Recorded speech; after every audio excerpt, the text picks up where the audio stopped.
Hello, and welcome back. Tonight, we are not traveling through wars, empires, or lost cities. We are following something far more ordinary, something small, something sweet, something that quietly reshaped the entire human world. Sugar.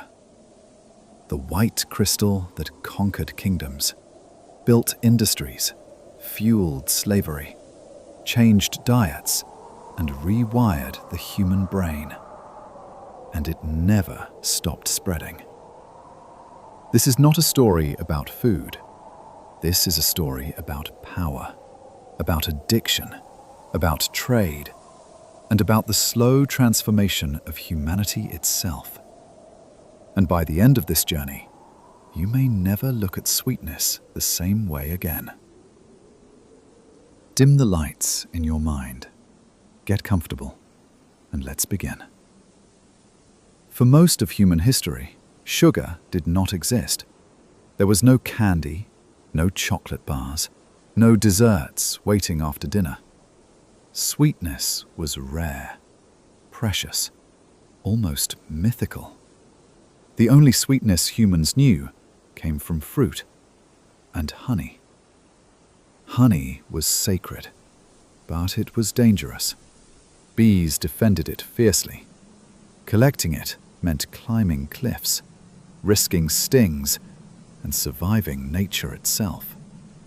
Because sweetness meant energy, and energy meant survival. Deep inside the human brain, a system was forming, a preference, a craving, a survival instinct. Humans who enjoyed sweetness survived longer.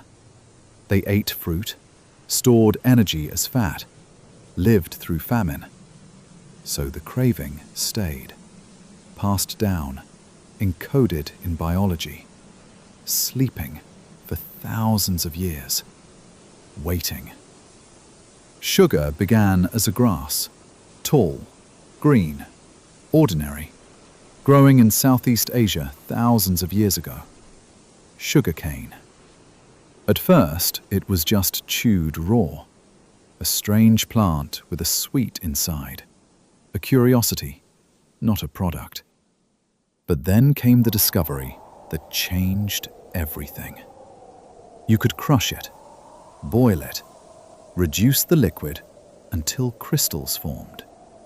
Solid sweetness. Portable, tradable, preservable. For the first time in history, sweetness could travel.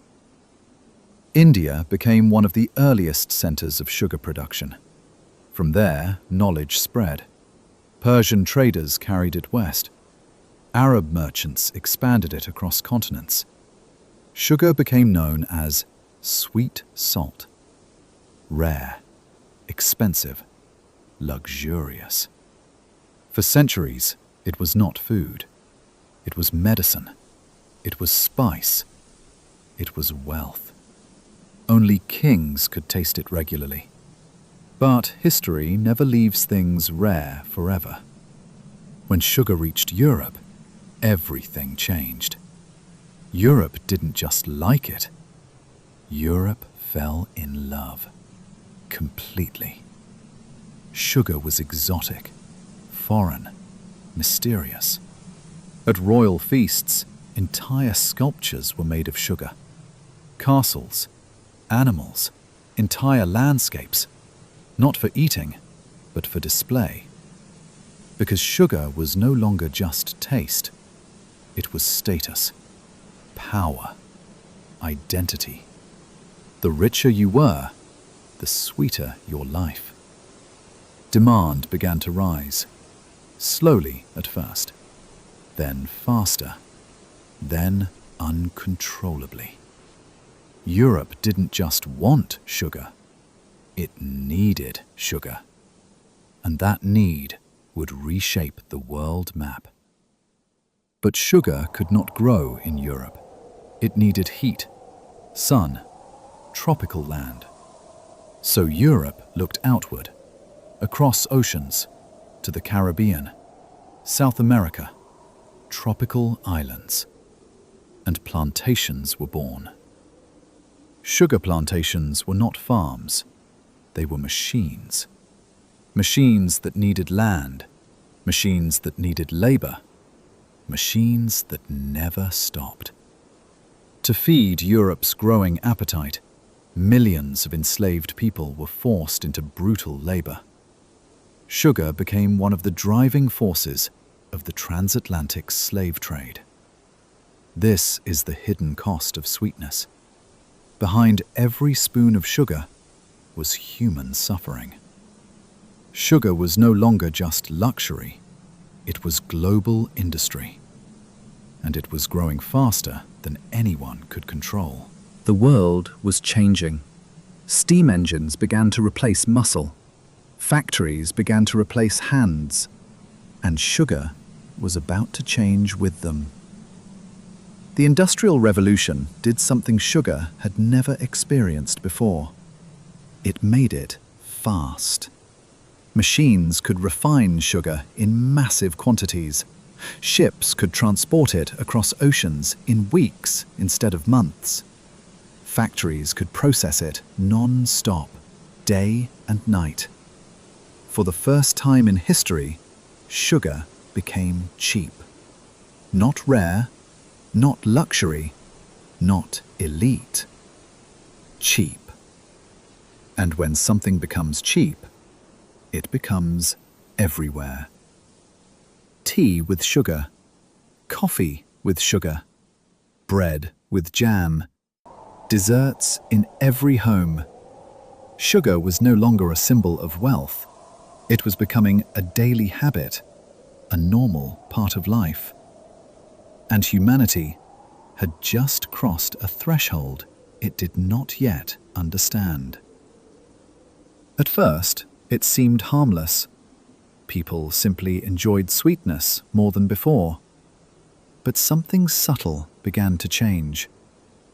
The food industry noticed something important. The sweeter the product, the more people bought it. So they adjusted. Slightly at first, then more, then much more. Jam became sweeter. Tea became sweeter. Bread, even bread, started changing. And something unexpected happened. Human taste adapted. What once felt too sweet became normal. What once felt normal became bland. Without realizing it, humanity was slowly recalibrating its own senses. Generation by generation, the baseline of sweetness kept rising. And the industry learned a lesson it would never forget. Sweetness sells. In the 20th century, science began to catch up. Researchers studied sugar more deeply than ever before. And what they discovered was powerful. Sugar activates the brain's reward system, the same system involved in pleasure, motivation, and survival learning.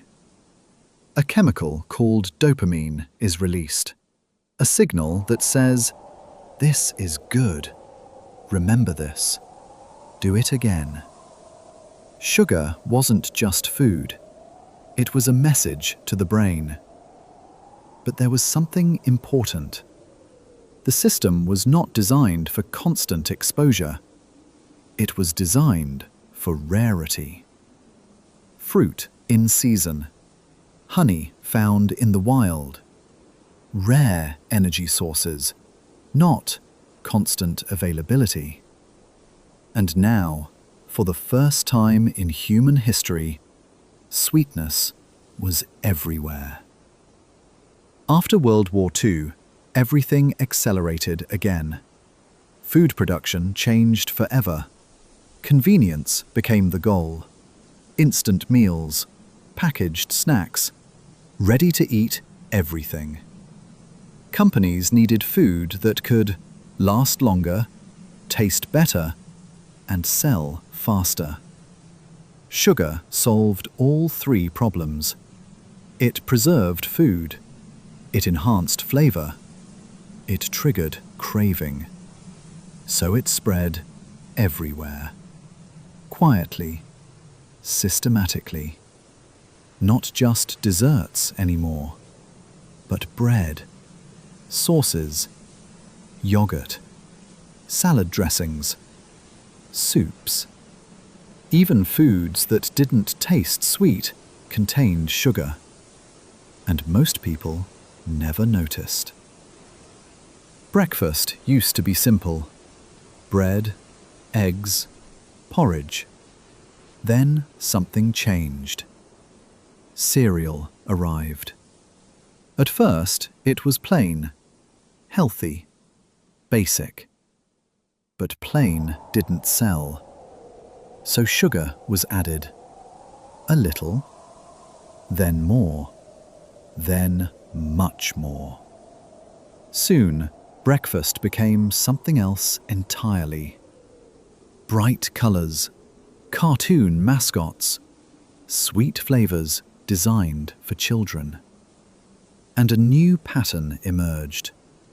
For the first time in history, children were growing up with daily sugar as normal. Not occasional, not special, normal. Sugar was no longer just a product. It became emotion, happiness, comfort, celebration, memory. Birthday cakes, holiday cookies, chocolate gifts, Valentine traditions. Sugar was woven into human experience. It was no longer something we consumed. It was something we felt. And when something becomes emotional, it becomes invisible to criticism, because questioning it feels like questioning happiness itself. Today, sugar has changed its identity. It no longer needs to be obvious. It no longer needs to taste sweet. It has learned how to hide. Corn syrup, glucose, fructose, maltose, dextrose. Different names, same molecule of sweetness. And sometimes, it hides where we least expect it. In healthy snacks, in fitness bars, in fruit juices labeled natural, in sauces labeled light, even in foods that do not taste sweet at all. Sugar no longer needs to be visible. It only needs to be present. Walk through any supermarket today. Shelves are full. Colors are bright. Products are endless. And sugar is everywhere. Not as a luxury, not as a treat, but as a foundation. It connects agriculture to factories, factories to packaging, packaging to homes. A global, invisible system. And most of it feels completely normal. For thousands of years, sweetness was rare. Now it is constant. A child today can consume in 1 year more sugar than entire generations once experienced in a lifetime. But this change didn't happen suddenly. It happened slowly, quietly, decade by decade, until no one noticed the shift. Sweetness stopped being special.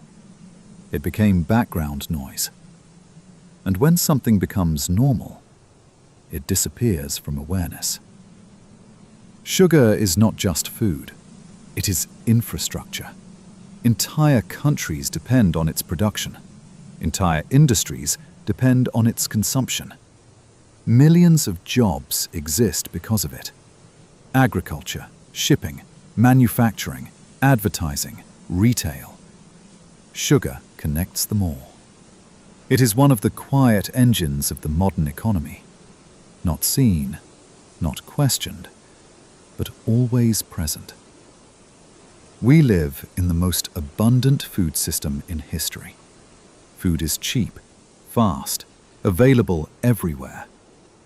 But something strange happened along the way. Food stopped being just fuel. It became entertainment, comfort, escape, reward. And sugar sits quietly at the center of all three, not as an ingredient, but as a design principle. Chapter 16: Sweetness and Childhood. Think back. Birthday cakes, candy bags, ice cream in summer, hot chocolate in winter. Sweetness is everywhere in childhood memory. Before we understand nutrition, before we understand balance, we understand one simple connection. Sweetness means happiness. And what we learn early, we carry deeply. In recent years, something has begun to shift. People started reading labels, watching documentaries, questioning habits. For the first time in decades, sugar became visible again. Not as enemy, not as hero, but as something to understand. Awareness is growing, but habits take time to change. Science is searching for alternatives: artificial sweeteners, plant-based substitutes, engineered molecules. The goal is simple: keep sweetness without consequence. But the real question is deeper. Can we separate sugar from the habits we built around it? Because sugar is not only chemistry, it is culture, memory, emotion. Sugar is not a villain. It never was. It is a plant, a crystal, a taste. The story was never about sugar itself. It was about us, our search for comfort, our desire for energy, our attraction to pleasure. Sugar simply answered those needs perfectly and stayed. We began with a plant and followed it through thousands of years, through empires, through oceans, through factories, through modern kitchens, from rarity to necessity, from luxury to normality. Sugar did not conquer the world with force. It did something far more powerful. It became desired, gently, quietly, sweetly. And perhaps the most important truth is this: the story is not finished. Every day it continues, in every meal, in every drink, in every choice. And now, you see it. Thank you for listening, and good night.